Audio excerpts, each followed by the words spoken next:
Notre secours est dans le nom du Seigneur, qui a fait le ciel et la terre. Nous nous en étions arrêtés à Ruth, qui était partie glaner du blé dans le champ de Bose. Que va-t-il se passer? Vite, vite, vite, vite, vite. Ruth, chapitre 3.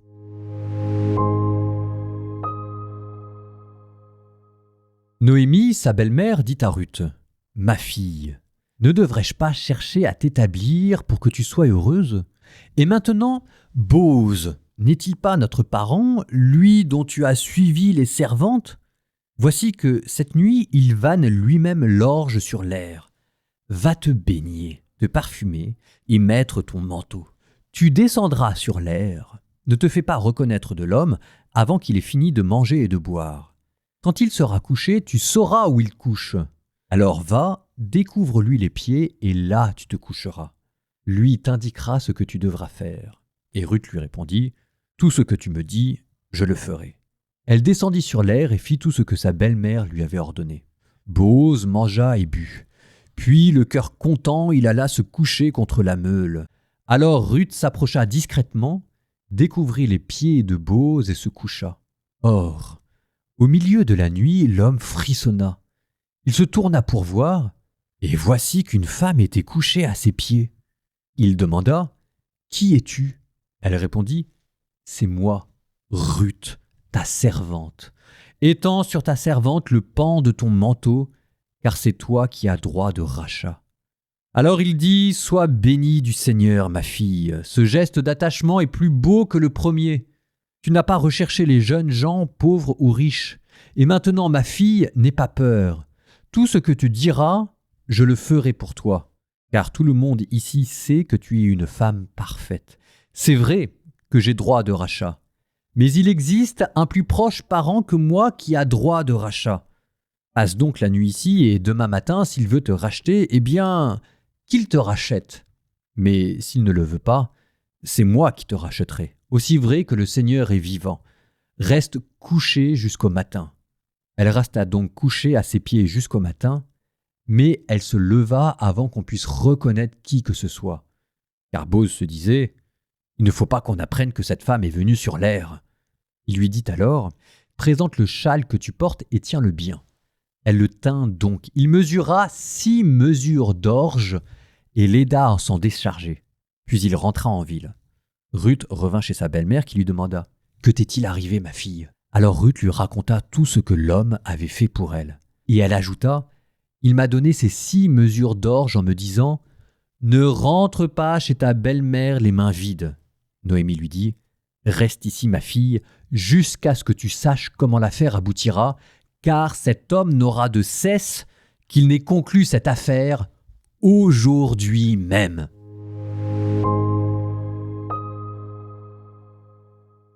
Mon Dieu, qu'est-ce que c'est beau! Vous avez en direct dans ce texte un homme qui tombe amoureux d'une femme. Bose qui a le coup de foudre sur Ruth. Et c'est dit de manière extrêmement belle, extrêmement délicate. Écoutez, ça mérite d'être dit et d'être redit. Or, au milieu de la nuit, l'homme frissonna. Il se tourna pour voir et voici qu'une femme était couchée à ses pieds. Et alors là, en plus, ça vous ramène à la création d'Adam et Ève. Adam, tombe d'un sommeil mystérieux. Dieu prend une de ses côtes. Alors ici, vous avez Bose qui se tourne pour voir.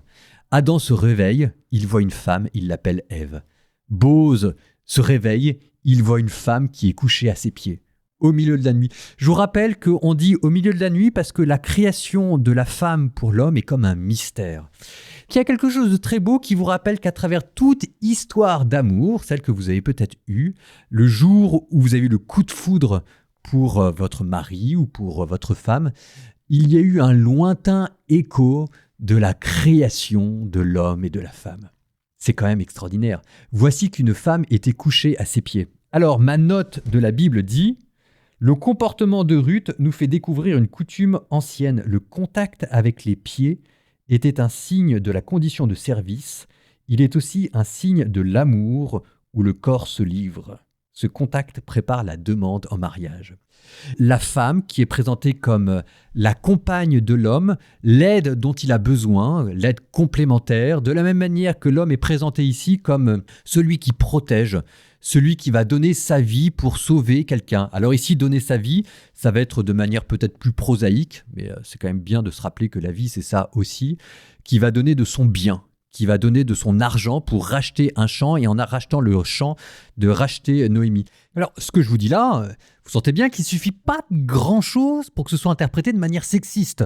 C'est toute la difficulté de parler et de l'homme et de la femme, c'est qu'on sent bien qu'il y a de la poésie, on sent bien qu'il y a une manière d'être un homme qui est différente de la manière d'être une femme. Simplement, tout ceci est vécu plutôt sous le signe de la beauté et de la poésie, et dès qu'on essaye de mettre des mots dessus, les mots deviennent maladroits et versent très facilement du côté de la caricature. Je ne sais pas comment le texte fait, mais le texte de Ruth, lui, arrive à dépasser tout cela. Ici, ce qu'il y a de très beau, c'est que tout ce livre de Ruth, exalte la dignité de Ruth, qui est à la fois femme, à la fois étrangère, qui est proposée comme un modèle, et comme tout le monde fait œuvre d'humilité, il n'y a aucune caricature, ni dans un sens ni dans l'autre. Il reste simplement la beauté de ce que c'est qu'être un homme et de ce que c'est qu'être une femme. Et ceci, alors même que de manière ouverte, le contexte est un contexte patriarcal. Vous êtes là dans une société où les hommes dominent la femme, où la femme reste une mineure, en plus une étrangère. Donc il y aurait tellement moyen de flatter ce côté patriarcal, mais non, il n'y a rien.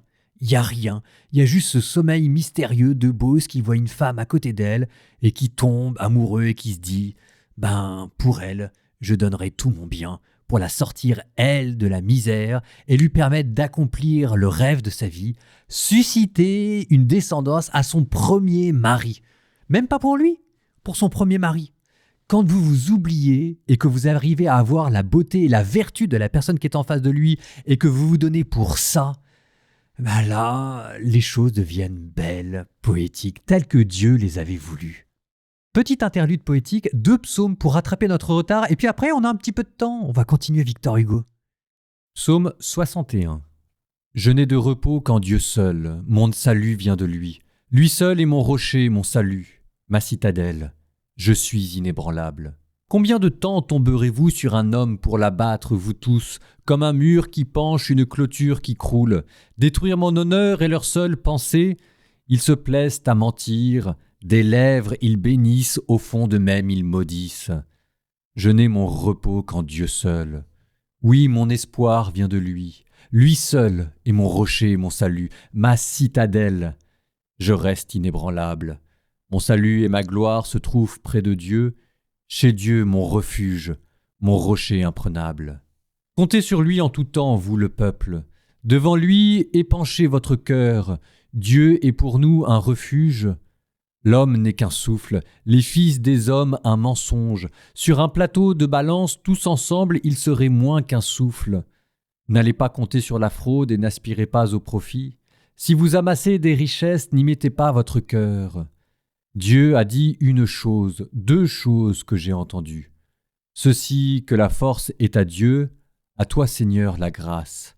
Et ceci, tu rends à chaque homme selon ce qu'il fait. Psaume 62. Dieu, tu es mon Dieu, je te cherche dès l'aube. Mon âme a soif de toi, après toi languit ma chair, terre aride, altérée, sans eau. Je t'ai contemplé au sanctuaire. J'ai vu ta force et ta gloire. Ton amour vaut mieux que la vie, tu seras la louange de mes lèvres. Toute ma vie je vais te bénir, lever les mains en invoquant ton nom. Comme par un festin je serai rassasié, la joie sur les lèvres je dirai ta louange. Dans la nuit je me souviens de toi et je reste des heures à te parler. Oui, tu es venu à mon secours. Je crie de joie à l'ombre de tes ailes. Mon âme s'attache à toi, ta main droite me soutient. Mais ceux qui pourchassent mon âme, qu'ils descendent aux profondeurs de la terre, qu'on les passe au fil de l'épée, qu'ils deviennent la pâture des loups. Et le roi se réjouira de son Dieu, qui jure par lui en sera glorifié, tandis que l'homme de mensonge aura la bouche close. Oh, je ne résiste pas. Encore 1 ou 2 strophes de Victor Hugo à propos de l'histoire de Bose. Comme dormait Jacob, comme dormait Judith, Bose, les yeux fermés, gisait sous la feuillée. Or, la porte du ciel s'étant entrebâillée, Au-dessus de sa tête, un songe en descendit. Et ce songe était tel que Bose vit un chêne qui sortit de son ventre aller jusqu'au ciel bleu, une race y montée comme une longue chaîne, un roi chantait en bas, David, en haut mourait un Dieu, Jésus. Plus loin, ainsi parlait Bose dans le rêve et l'extase, tournant vers Dieu ses yeux par le sommeil noyé. Le cèdre ne sent pas une rose à sa base, et lui ne sentait pas une femme à ses pieds. Pendant qu'il sommeillait, Ruth, une Moabite, s'était couchée aux pieds de Bose le sein nu, espérant on ne sait quel rayon inconnu, quand viendrait du réveil la lumière subite. Bose ne savait point qu'une femme était là, et Ruth ne savait point ce que Dieu voulait d'elle. Un parfum frais sortait des touffes d'asphodèle, les souffles de la nuit flottaient sur le Galgala, l'ombre était nuptiale, auguste et solennelle. Les anges y volaient sans doute obscurément, car on voyait passer dans la nuit par moments quelque chose de bleu qui paraissait une aile.